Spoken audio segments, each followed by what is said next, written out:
श्रीमन्नारायणाय नमः।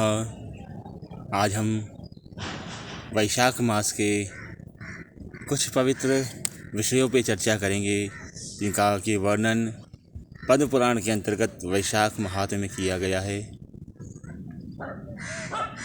एक रोचक कथा पद्म पुराण से प्राप्त हुई।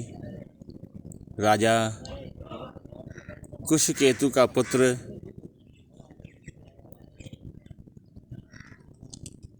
और राजा कीर्तिमान के बारे में कृतध्वज नाम का कुशकेतु का पुत्र यह अपने पाप के कारण से घोर कष्ट को झेलता हुआ 28 वर्षों तक ब्रह्म हत्या से पीड़ित रहा। इसी कारण से मन को इतना दुख मिलता था कि ये हर वस्तु संसार को आनंदित करती है, एक सामान्य व्यक्ति को आनंद देने वाली होती है। ऐसी प्राकृतिक वस्तुओं को देख करके भी ये दुखी हुआ करता था। एक त्रित नाम के महात्मा की सहज सेवा करके, गलती से सेवा करके वह समस्त पातकों से मुक्त हुआ।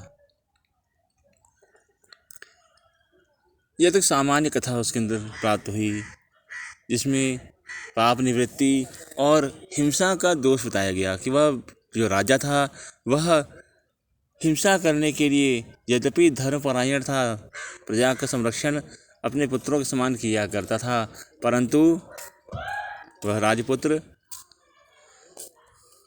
अति हिंसा करने के लिए और अनावश्यक हिंसा करने के लिए शिकार करने वन में गया। शिकार से थका तो भूख प्यास से व्याकुल होकर के एक महात्मा के घर गया। महात्मा के घर में महात्मा समाधिस्थ बैठा हुआ था। उसके कई शिष्य सेवा सपर्या करने में लगे हुए थे। उसने महात्मा को जगाने का प्रयास किया पर महात्मा ध्यानस्थ थे। शिष्यों ने विरोध किया तो उसने शिष्यों का वध कर दिया। 300 शिष्यों को उसने मार दिया।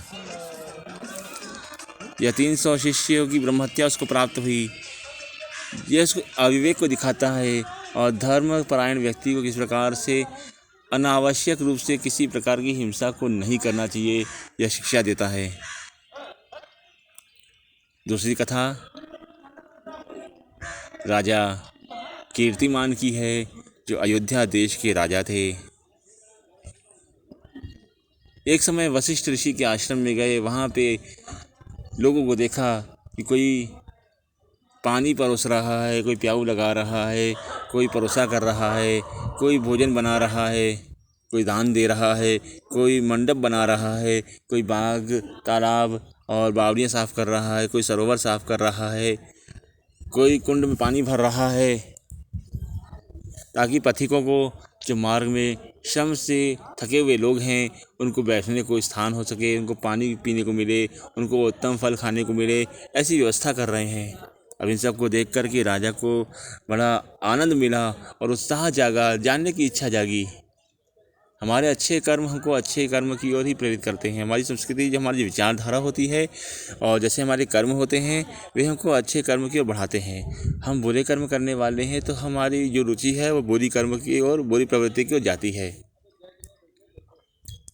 अब राजा नेक कर्म करने वाला सद्बुद्धिमान था, अतः उसने वशिष्ठ मुनि से प्रश्न किया कि ये सब आपके आश्रम में क्या हो रहा है और इसको करने से क्या फल मिलता है, यह क्या है। तब वशिष्ठ ऋषि ने बताया कि यह वैशाख धर्म है और प्राणी मात्र को, विशेष रूप से राजा को तो लोक शिक्षण के लिए यह कर्म अवश्य करना चाहिए। प्यासे को पानी पिलाओ, भूखे को भोजन कराओ, विद्वान का सम्मान करो, हीन पे दया करो, ये मनुष्य मात्र का धर्म है। इसको वैशाख धर्म कहा गया। राजा को ये सब अच्छा लगा। राजा ने अपने नगर में आकर के घोषणा कर दी कि मेरे राज्य में सबको वैशाख धर्म का पालन करना होगा, सबको प्याऊ लगाना होगा, सबको देवार्चन करना होगा, प्रातःकाल सूर्योदय के पहले स्नान करना होगा। इसके प्रताप से उस राज्य में लोगों को पाप से निवृत्ति हो गई। कोई पाप करता ही नहीं था, कोई पाप जानता तक नहीं था कि पाप होता क्या है। केवल एक दूसरे से मेल मिलाप रखना और सद्भावना रखना एक दूसरे के प्रति, ये एक स्वराष्ट्र का निर्माण और राजा के कर्तव्य का निरूपण इस राजा कीर्तिमानी कथा में प्राप्त हुआ। भगवान से आशय करते हैं कि राजा सुकीर्तिमान का जैसा यश हुआ वैसे ही सबका यश हो और सभी धर्म के मार्ग पे आगे चलें। इस महाभीषण काल में सबको शांति मिले। जय श्री कृष्ण। राधे श्याम।